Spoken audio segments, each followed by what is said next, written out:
Hello दोस्तों, कैसे हैं? उम्मीद करता हूँ बहुत अच्छे होंगे। मैं रिजवान सर स्वागत करता हूँ आपका अपने यूट्यूब चैनल मैथ्स लाइब्रेरी में। चलिए, कल हम लोगों ने नंबर सिस्टम का पार्ट 1 पढ़ा था प्रैक्टिस सेट में, जिसमें हम लोगों ने स्टार्टिंग के 10 क्वेश्चन किए थे। आप लोगों को पीडीएफ दी जा चुकी है। तो आज हम लोग क्वेश्चन उस पीडीएफ में 24 क्वेश्चन हैं और आज हम लोग क्वेश्चन नंबर 11 से क्वेश्चन नंबर 24 तक का डिस्कशन करेंगे। तो और वीडियो को अगर आपको कोई भी डाउट रहता है किसी भी तरीके से, तो आप अपने कमेंट करके चीज़ों को पूछ सकते हैं कि ये सवाल थोड़ा सा और डिस्क्राइब कर दीजिए, तो आपको अगले वीडियो में उस चीज़ का क्लियर डिस्कशन और मिल जाएगा। तो और वीडियो को लाइक ज़रूर करें, शेयर करें, ठीक है। चैनल को हमारे सब्सक्राइब ज़रूर करें। जैसा कि हम सभी जानते हैं कि अगर सुपर टेट की बात करें या यूपी टेट की बात करें, यूपी टेट में लगभग 3 से 4 क्वेश्चन रहते हैं हमारे नंबर सिस्टम से, और सुपर टेट की बात करें तो लगभग 2 सवाल के आसपास या 3, कभी-कभी 3 सवाल आ ही जाते हैं। तो देखते हैं, कुछ और इम्पोर्टेंट क्वेश्चन करेंगे हम लोग आज, कि अच्छे क्वेश्चन करेंगे। कल तीसरा जब हम लोग प्रैक्टिस सेट लेकर आएंगे अगले वीडियो में, तो उसमें कुछ बेहतरीन सवालों को हम लोग सॉल्व करेंगे। तो चलिए देखते हैं, आज बढ़ते हैं अपने सवालों की तरफ। तो आज का पहला और शीट का क्वेश्चन नंबर 11 क्या कह रहा है। तो बेटा देखिए, क्वेश्चन नंबर शीट 11 कह रहा है 1 से 200 के बीच में, बेटा 1 से 200 के बीच में कह रहा है कि कितने पूर्णांक ऐसे हैं जो 2 तथा 3 से विभक्त हैं। अब देखो बेटा, जो 2 से भी कटें और 3 से भी कटें, तो कितने ऐसे पूर्णांक हैं, तो इसका मतलब वो संख्या 6 से भी कटनी चाहिए। बच्चों, वो संख्या किससे कटेगी? ठीक है, वो संख्या सिंपल सी बात है 6 से भी कटनी चाहिए। तो आप देखते हैं हम लोग कितना रहेगा, तो इस क्वेश्चन का आंसर, ठीक है। तो अब देखिए, अब जैसे कि अगर हम बात करें कि पहली संख्या कौन सी होगी, 6 होगी। अगली संख्या कौन सी हो जाएगी बेटा, 12। ऐसे कौन सी हो जाएगी, 18 होगी। तो ऐसे हम कहाँ तक काउंट करें? तो आप सिंपल सा देखेंगे कि भाई सबसे बड़ी जो लिमिट दे रखी है 200 तक, 200/6 करेंगे तो कितना आएगा, हमारा आंसर आना चाहिए। आप कहोगे 2 तियाँ 6, बेटा 3 बार जाएगा। 2 तियाँ 6, सॉरी 6 तियाँ 18, बेटा 3 बार जाएगा। 6 तियाँ 18, 2 बचेगा, 20 हो जाएगा, फिर से जाएगा 6 तियाँ 18। तो आप कहोगे कि सर 33 संख्याएं ऐसी होंगी जो कि 6 से जाएगी। भाई 6 का पहला मल्टीपल, बेटा पहला मल्टीपल 6 का क्या बनेगा? आप कहोगे भाई पहला मल्टीपल बनेगा 6, और 6 का बेटा अगर मैं बात करूं तो 6 का 33वां मल्टीपल क्या बनेगा, 198। तो आप कहोगे टोटल कितने मल्टीपल बने हैं, गुणज बने हैं 33। तो बेटा इस सवाल का हमारा आंसर क्या हो जाएगा, 33 आंसर हो जाएगा। उम्मीद करता हूँ समझ में आ गया होगा। तो चलिए हम लोग आगे बढ़ते हैं अपने अगले क्वेश्चन की तरफ। निम्न में से अभाज्य संख्या कौन सी है बेटा? ऑप्शन आपके 117 हैं। तो मैंने कहा था ना कि अभाज्य संख्या बेटा अगर 6 से भाग देंगे तो शेषफल 1 या 5 बचना चाहिए। 6 बेटा 5 बचेगा 57, कितना बचा 6 नेम 54, शेषफल बच रहा है 3। तो इसका मतलब बेटा ये अभाज्य संख्या नहीं है। बेटा 119 को चेक करेंगे, तो 119 को चेक करेंगे तो आप कहोगे कि भाई 6 कितना बचेगा हमारे यहाँ पर, 6 4 बचेगा 49, 6 8 48। आप कहोगे भाग देंगे जब 6 से तो शेषफल बच रहा है यहाँ पर 1। बेटा ये हो सकती है। अब देखते हैं अगला क्या करें, 143 है। तो बेटा 143 की बात करेंगे, भाग देकर देखेंगे 6 से तो कितना शेष बचेगा, 6 दूनी 12, 2 23, 6 तियाँ 18, शेषफल कितना बच जाएगा 5। बेटा ये भी हो सकती है, ये भी हो सकती है आपकी, दूसरा भी ऑप्शन हो सकता है, तीसरा भी। अब कंडीशन क्या कह रहा है कि जैसे कि 119 दे रखा है, बेटा 119 से ठीक बड़ी पूर्ण वर्ग संख्या क्या होती है, 121। बेटा 121 किसका स्क्वायर होता है, 11 का।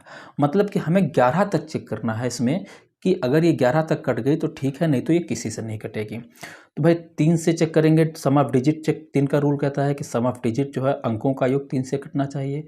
तो 9 10 11, 11 3 से नहीं कटता है। 5 का नियम होता है कि इकाई अंक 0 से कटना चाहिए, 5 से भी नहीं कटेगा। बेटा 7 से चेक करेंगे तो कितना हो जाएगा, हम 7 से जब चेक करेंगे तो 7 एकन 7, 11 में से 7 जाएगा 4, 49, 7 से कट जाएगी। तो आप कहोगे कि ये 7 से कट जाएगी, ये संख्या नहीं बनेगी। अब 143 बचता है। चूंकि एक ऑप्शन दे रखा है इनमें से कोई नहीं, अगर ये ना होता तो आंसर 100% 143 हो जाता। बेटा 143 ठीक है से ठीक बड़ी पूर्ण वर्ग संख्या होती है 144 बेटा। 144 किसका स्क्वायर होता है बेटा? 12 का। मतलब हमें इसकी लिमिट 12 तक ही रखनी है। तो भाई देखो अभाज्य संख्याएं हमेशा क्या होता है बेटा, विषम संख्याओं से ही चेक करते हैं, क्योंकि सम कोई भी विषम संख्या सम से तो कटती नहीं, तो इसीलिए हम इसको विषम से ही चेक करेंगे। कि जैसे कि एक से चेक करने की ज़रूरत ही नहीं है बेटा, 3 से चेक करेंगे, 5 से चेक करेंगे, 7 से चेक करेंगे, 9 से और 11 से, बस यहीं तक चेक करना है। तो आप कहोगे कौन सी बनेगी अभाज्य संख्या? तो 3 का रूल क्या कहता है? सम ऑफ डिजिट, 4 3 7 और 1 8, 3 से भी नहीं कटेगी। 5 के कटने के लिए इकाई अंक 0 भी होना, 0 या 5 होना चाहिए था। 7 करेंगे, 7 दूनी 14, 3 बचेगा, 7 से भी नहीं कटेगी।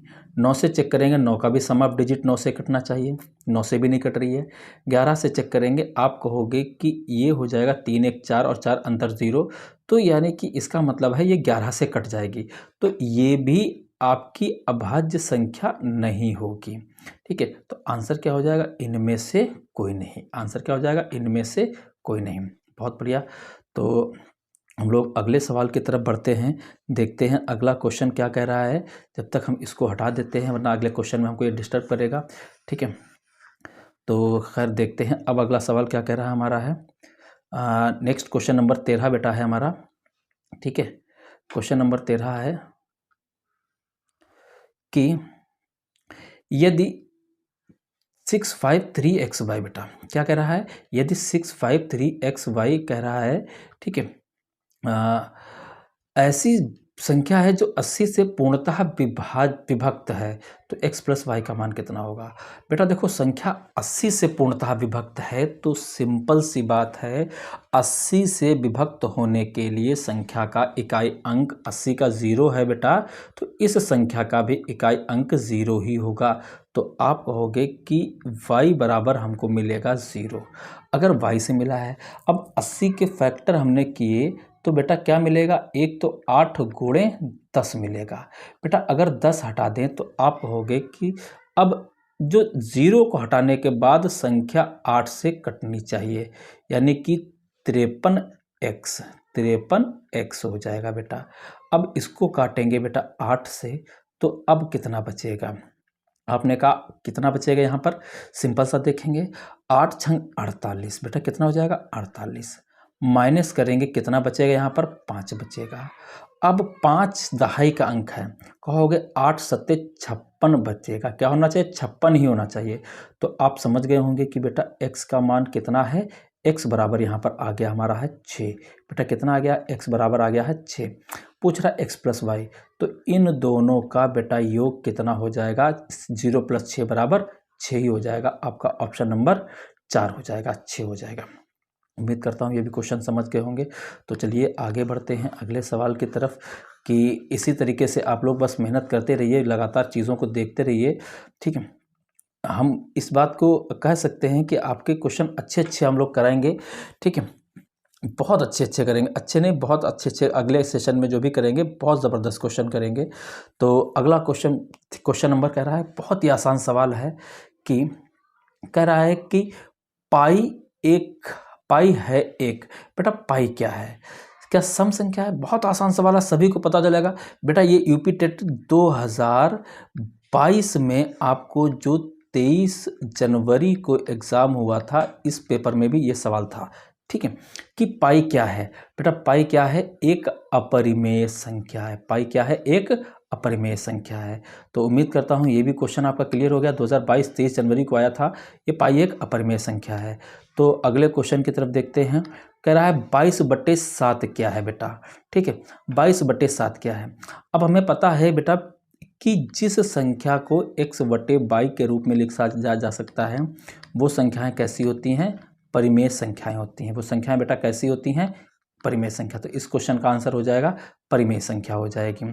ठीक है, उम्मीद करता हूँ ये भी समझ में आ गया, क्लियर हो गया होगा, कोई डाउट नहीं रहा होगा। चलिए बेटा हम अगले सवाल की तरफ देखते हैं अपने। ठीक है, तो अगला क्वेश्चन कह रहा है बेटा,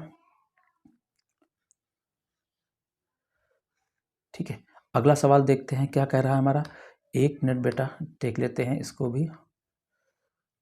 चलो अगला सवाल है, निम्न में से कौन सा कथन या कौन से कथन सही हैं। हमें कथन देखना है कौन सा सही है कौन सा नहीं। कह रहा है कि 2 एकमात्र सम अभाज्य संख्या है। बेटा बिल्कुल सही है, क्योंकि 2 पहली अभाज्य संख्या है। बेटा क्या है? पहली अभाज्य धनात्मक अभाज्य संख्या होती है। इसके बाद में जितनी संख्याएं हैं 3 है, 5 है बेटा, 7 है, ठीक है, 11 है, 13 है, 17 है, ये जितनी संख्याएं अभाज्य हैं सब विषम होंगी। 2 ही एक ऐसी संख्या है जो अभाज्य है और सम संख्या है। तो आपको पहला कथन सही है। एक पहली धनात्मक अभाज्य संख्या है। बेटा पहली अभाज्य धनात्मक अभाज्य संख्या 2 है, तो दूसरा कथन क्या मेरा हो गया? गलत हो गया। 0 एक सम संख्या है, बिल्कुल सम संख्या 0 है बेटा। क्यों होता है? जैसे सम संख्या 2, 4, 6, 8, ठीक है, 10 ऐसे संख्याएं होती हैं। तो आप कहोगे यहाँ पर आएंगे तो -2 किया, 8 में 2 घटाएंगे तो कितना मिला? 2 मिला। ऐसे 2 घटाएंगे तो कितना मिलेगा? 4। 4 में बेटा 2 घटाएंगे तो कितना मिलेगा? 2। 2 में 2 घटाएंगे तो बेटा कितना मिलेगा? 0।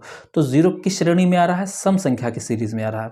तो 0 एक सम संख्या है। तो आंसर क्या हो जाएगा? ए और सी, केवल ए और सी। ऑप्शन हमारा सही हो जाएगा। क्या? केवल ए और सी हो जाएगा। ठीक है, तो उम्मीद करता हूँ ये क्वेश्चन भी आपको समझ में आ ही गया होगा अच्छे से। और ये क्वेश्चन हमने क्लास में अच्छे से डिस्कस किया था किस तरीके के कि 0 हमारी सम संख्या है या विषम संख्या है। तो हम अगले क्वेश्चन की तरफ बढ़ते हैं। ठीक है, अगला सवाल हमारा आपकी स्क्रीन पर आ चुका है, इसको हम साइड में हटा देते हैं। ठीक है, तो देखते हैं नेक्स्ट क्वेश्चन क्या कह रहा है हमारा, सिंपल सा। ठीक है, निम्न में से कौन सी एक अभाज्य संख्या। देखिए अभाज्य संख्या से बहुत अच्छे अच्छे क्वेश्चन बन जाते हैं। तो अभाज्य संख्या देखनी है, तो पहला केस हम देखेंगे, भाग देंगे 6 से, शेषफल देखेंगे। बेटा कितना क्या देखेंगे? शेषफल। तो आप कहोगे कि भाई 259 है। ठीक है, तो 6 से भाग देंगे तो 6 चौके 24, यहाँ से आपको 1 बचेगा, 19 6 3 18, 1 बचेगा, तो ये हो सकती है। बेटा 6 से भाग देंगे, 6 चौके 24, 2 21 बचेगा, 6 3 18, शेषफल 3 बचेगा बेटा यार। तो आप कहोगे ये नहीं होगी। इसको 6 से भाग देंगे बेटा, कितना बचेगा? 6 चौके 24, कितना बचेगा? 26 में से 24 जाएगा 2, 2 के आगे 3 लिखेंगे 23, तो बचेगा 5। आप कहोगे ये भी हो सकती है। बेटा अगले भाग वाले को 6 से भाग देंगे बेटा, कितना बचेगा यहाँ पर? ठीक है, 6 चौके 24 हो जाएगा बेटा, 2 बचेगा 27 हो जाएगा। तो 6 चौके फिर 24 हो जाएगा, आप कहोगे शेषफल बचेगा 3, तो ये भी नहीं होगा अभाज्य। बेटा जो अभाज्य संख्याएं हैं वो 6 से भाग देने पर हर हाल में सभी शेषफल क्या बचता है? या तो 1 बचेगा या 5 बचेगा।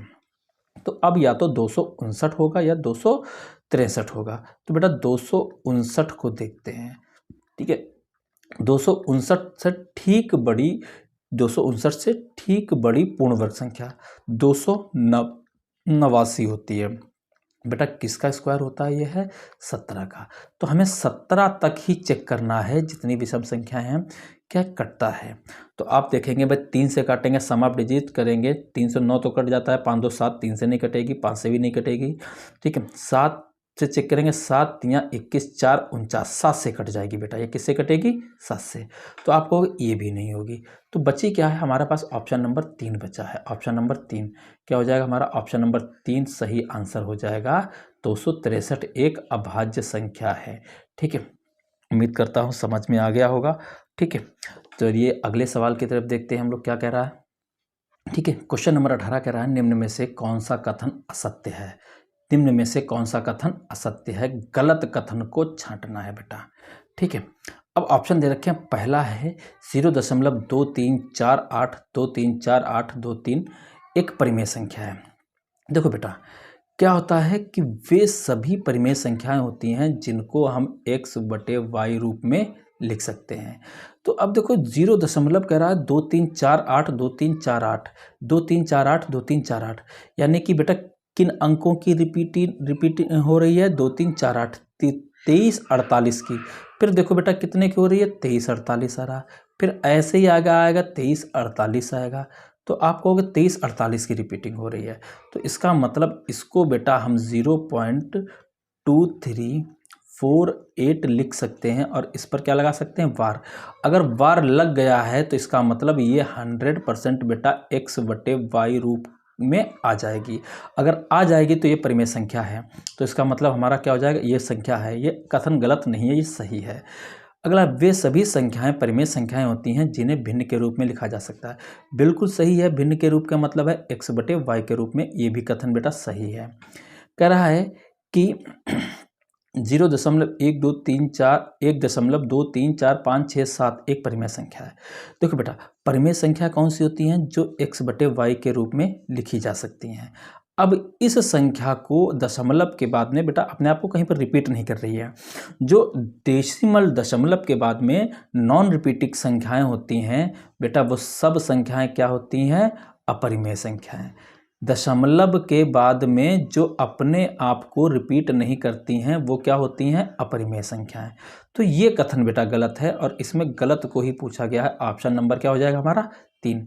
चौथा देख लेते हैं। 16 एक परिमेय संख्या है, बिल्कुल होती है। 16 का रूट करेंगे बेटा कितना हो जाएगा, 4 हो जाएगा। 4 परिमेय संख्या हैं। जितनी भी प्राकृतिक या पूर्ण संख्याएं बेटा होती हैं वो सब कैसी होती हैं, ठीक है, परिमेय संख्या होती हैं बेटा। सब कैसी होती हैं, परिमेय संख्या होती हैं। तो इस क्वेश्चन का भी आंसर कोई दिक्कत नहीं होगी, क्लियर हो गया होगा आपको। चलिए अगले क्वेश्चन की तरफ देखते हैं। देखिए बेटा, अगला सवाल कह रहा है 423 की पावर 23, 496 926 की पावर 48, 97 की पावर 93, ठीक है, और 428 की पावर 28 का इकाई अंक क्या होगा।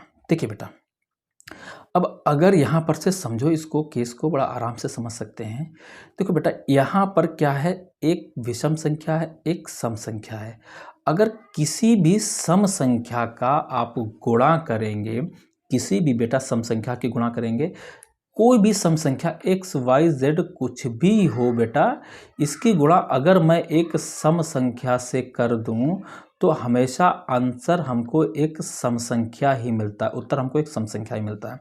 तो कितना हो जाएगा बच्चों यहाँ पर, तो इसका मतलब ये हुआ है कि हमारा आंसर जो है वो 7 नहीं हो सकता है और 5 नहीं हो सकता है, क्योंकि सम संख्या का इकाई अंक सम रहेगा, यहाँ पर विषम हो ही नहीं सकता है। अब या तो 4 होगा या 6 होगा। अब हमको देखना पड़ेगा बेटा। देखिए बेटा, 3 का नियम क्या कहता है कि अगर संख्या का इकाई अंक 3 है तो उसकी पावर को बेटा हम भाग देते हैं, किससे भाग देते हैं, 4 से भाग देते हैं। उसकी पावर को 4 से भाग देते हैं। तो कितना आ जाएगा भाई, 23 को 23 बटे 4 करेंगे, 23 को भाग देंगे 4 से, बेटा इकाई क्या शेषफल बचेगा, 3 बचेगा। गुणा बेटा 6 का केस क्या कहता है कि 6 की पावर कुछ भी हो, इकाई अंक 6 ही रहता है, कोई भी परिवर्तन नहीं होता है। बेटा 7 का केस क्या कहता है, हम देखेंगे तो आप कहोगे कि 7 का जो केस है वो क्या होता है कि पावर को बेटा भाग देते हैं किससे, हम 4 से। अगर संख्या का इकाई अंक 4 है तो पावर को भाग देंगे 4 से। 93 को भाग देंगे बेटा, कितना बन जाएगा यहाँ पर, तो 23 चौके 92 होता है, शेषफल 1 बचेगा, यहाँ पर 1 आ जाएगा। गुणा बेटा 8 का भी सेम केस होता है, पावर को 4 से भाग देंगे तो 4 सत्ते 28, शेषफल 0 बचेगा। 0 के केस में बेटा पावर कितने रखते हैं, 4 रखते हैं। तो आप कहोगे कितना बनेगा, 2 का पावर 3 बराबर कितना होता है, 8 होता है। गुणा 6 गुणा 7 गुणा 8 की पावर 4 करेंगे, 8 अट्ठे 64 बेटा मिलेगा। 64 में फिर स्क्वायर करेंगे तो 4 चौके 16 का इकाई अंक कितना मिल जाएगा, 6 मिल जाएगा। अब देखोगे 8 छंग 48 का बेटा कितना मिल जाएगा हमें, सिंपल सी बात है, 48 का यहाँ पर मिल जाएगा 8 मिल जाएगा। 8 सत्ते 56 का 6, 6 छंग 36 का 6, तो आंसर हमारा क्या आ गया, 6। ऑप्शन नंबर 2 हो जाएगा आंसर हमारा, 6 इकाई अंक बनेगा। तो उम्मीद करता हूँ समझ में आया होगा ये भी क्वेश्चन। देखो अगला सवाल कह रहा है कि 1 की पावर 99 गुणा 2 की पावर 98 गुणा 3 की पावर 97 गुणा 4 की पावर 96, ऐसे लगातार चलता चला जाए 99 की पावर 1। देखो आधार बेटा बढ़ रहा है, 1 2 3 4 5 6, ठीक है, 99 तक। और पावर देखो 99 98 97 96 95 कहाँ तक आ रही है बेटा, 1 तक आ रही है। पावर कहाँ तक आ रही है बेटा, 1 तक आ रही है, ठीक है। तो अब देखो एक चीज़ समझो बेटा, 1 2 3 4 आगे चलकर हमें कहीं पर 5 मिलेगा, ठीक है, 5 की पावर कुछ मिलेगा। बेटा 5 की पावर कुछ भी होता है, इकाई अंक क्या मिलता है हमको, है 5 मिलता है। देखो बेटा 4 के बाद में क्या आएगा, 5 आएगा। तो यहाँ से आप कहोगे हमें इकाई अंक क्या मिलेगा, 5 मिलेगा। आप कहोगे कि 4 से हमें इकाई अंक सम मिलेगा, क्या मिलेगा बेटा, सम। और जब भी बेटा सम संख्या की गुणा 5 से करते हैं तो इकाई अंक क्या बनता है, 0 बनता है बेटा। अब एक बार गुणा के केस में अगर एक बार 0 बन गया तो वो कभी ख़त्म नहीं होगा, तो इसका मतलब इसका इकाई आंसर क्या हो जाएगा हमारा 0 हो जाएगा। ठीक है, आंसर क्या हो जाएगा 0 हो जाएगा। तो उम्मीद करता हूँ ये भी क्वेश्चन आपको अच्छे से समझ में आ गया होगा। कोई डाउट हो तो बच्चों हमसे ज़रूर क्लियर करना। आप लोग क्लास में भी पूछ सकते हैं, यहाँ भी पूछ सकते हैं। और चलिए हम लोग अगले क्वेश्चन की तरफ बढ़ते हैं। बेटा अगला सवाल हमारा सवाल नंबर 21 कह रहा है। ठीक है, तो सवाल नंबर 21 है कि अब तो सेम चीज़ है, 1 की पावर 99, 3 की पावर 99, 5 की पावर 99, आपकी पावर सेम है। और संख्याएं ध्यान से देखो तो 1, 3, 5, 7 यानी कि विषम संख्या हैं। बेटा 5 के केस में समझो भाई, 5 के केस में इकाई अंक क्या मिलेगा 5। और 5 की गुणा बेटा हर बार एक विषम संख्या से होगी। किससे होगी बेटा, विषम संख्या से होगी। अगर विषम संख्या से गुणा हो रही है तो ये हमेशा इकाई अंक कितना रहेगा 5 ही रहेगा। आंसर हमारा बेटा क्या हो जाएगा 5 हो जाएगा। ठीक है, तो हमारा आंसर 5 हो जाएगा। तो आपको कोई डाउट हो तो आप इसको कंप्लीट फिर से हमको कमेंट करके ज़रूर पूछें कि भाई हाँ अगर ये 5 कैसे होगा, ज़रूर पूछें, हम बताएंगे। क्लास में भी सारी चीज़ें आपको पढ़ा चुके हैं। ठीक है, तो चलिए अगले क्वेश्चन की तरफ देखते हैं हम लोग अपने। अगला क्वेश्चन कह रहा है हमारा है factorial 1 plus factorial 2 plus factorial 3 plus factorial 4 ऐसे फैक्टोरियल 99 तक के योग में, बेटा प्लस है सबके बीच में, का इकाई अंक क्या होगा। तो अगर हम यहाँ पर देखेंगे बेटा, फैक्टोरियल 1 की वैल्यू 1 होती है, प्लस फैक्टोरियल 2 की वैल्यू 2 होती है, फैक्टोरियल 3 की वैल्यू 6 होती है, फैक्टोरियल 4 की वैल्यू बेटा 24 होती है, ऐसे फैक्टोरियल 5 की वैल्यू 120 होगी, ऐसे फैक्टोरियल 6 की वैल्यू 720 होगी, 7 की वैल्यू कितनी हो जाएगी 5040 हो जाएगी, और ऐसे ही बढ़ते चलेंगे लगातार संख्या में।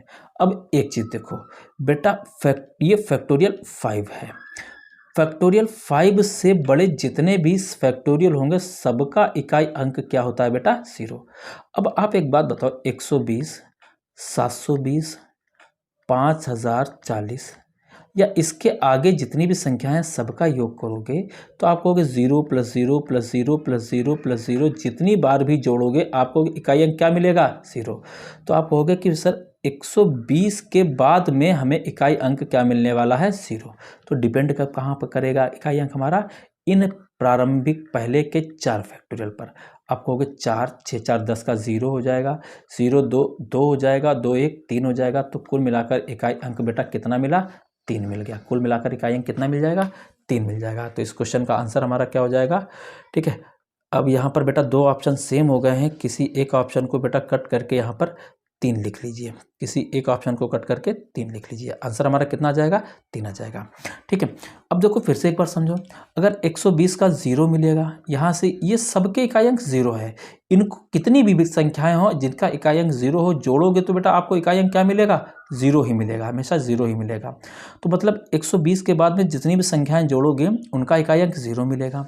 अब कहोगे 2 और 1 3, 6 3 9, 9 4 13 का इकाई अंक कितना मिलेगा, 13 प्लस 0 करेंगे आंसर कितना आ जाएगा 3 आ जाएगा। आपका ऑप्शन नंबर 3 हो जाएगा। यहाँ पर 4 था, 4 नहीं बेटा होगा, यहाँ पर 3 होना चाहिए था, तो आंसर क्या हो जाएगा 3 हो जाएगा। ठीक है, अपने आज के सेकेंड लास्ट क्वेश्चन की तरफ बढ़ते हैं और देखते हैं सेकेंड लास्ट क्वेश्चन क्या कह रहा है। ठीक है, क्वेश्चन आपका है यहाँ पर, जब तक मैं इसको हटा देता हूँ कोशिश करिए आप इसको लगाने की, हालांकि उम्मीद दिख नहीं रहा होगा अभी। ठीक है, चलिए इसको हट गया है तो हम इसको हटा देते हैं। ठीक है, चलिए ठीक है बेटा, फैक्टोरियल 2 की पावर फैक्टोरियल 2, फैक्टोरियल 4 की पावर फैक्टोरियल 4, फैक्टोरियल 6 की पावर 6, ऐसे ही चला जा रहा है फैक्टोरियल 100 की पावर 100। देखिए ध्यान से देखो, सभी सम संख्या हैं, फैक्टोरियल में भी पावर में भी सम फैक्टोरियल हैं और आपके आधार में भी फैक्टोरियल सम संख्या है। समझो कि इसको भाई बेटा 2 का फैक्टोरियल 2 का मान कितना होता है, आप कहोगे 2 की पावर 2। दूसरा हो जाएगा बेटा फैक्टोरियल 4 के मान होते हैं 24 की पावर बेटा हो जाएगा 24, 24 की पावर हो जाएगी कितनी 24। फैक्टोरियल 6 की वैल्यू 720 होती है। अब देखो फैक्टोरियल के केस में मैंने आपको 2 पॉइंट लिखाए थे बेटा। पहला पॉइंट लिखाया था कि फैक्टोरियल 4 या इससे बेटा फैक्टोरियल 4 या इससे बड़े फैक्टोरियल हमेशा विभाजित होते हैं 4 से। दूसरा पॉइंट लिखाया था बेटा फैक्टोरियल 5 या इससे बड़े फैक्टोरियल का इकाई अंक हमेशा क्या होगा 0 होगा। अब अगर किसी संख्या का बेटा यूनिट डिजिट इकाई अंक 0 है और उसकी पावर चाहे कुछ भी हो बेटा, इसका इस संख्या का इकाई अंक कितना बनेगा, 0 ही रहेगा। संख्या का इकाई अंक क्या रहेगा, 0 ही रहेगा। तो आप कहोगे कि इसके बाद में पावर 720 लिखेंगे, ठीक है। अब देखो 720 बाद में 5040 की पावर 5040 रहेगी। अब देखो संख्या में सभी में सबका इकाई अंक बेटा कितना मिल रहा है, 0 मिल रहा है। तो आप कहोगे जब 0 मिल रहा है तो इसके बाद में जितने भी संख्याएं होंगी सबका इकाई अंक 0 होगा, ठीक है। 2 की पावर 2 कितना होता है, 4 होता है, प्लस यहाँ पर कितना मिलेगा, 24 की पावर 24।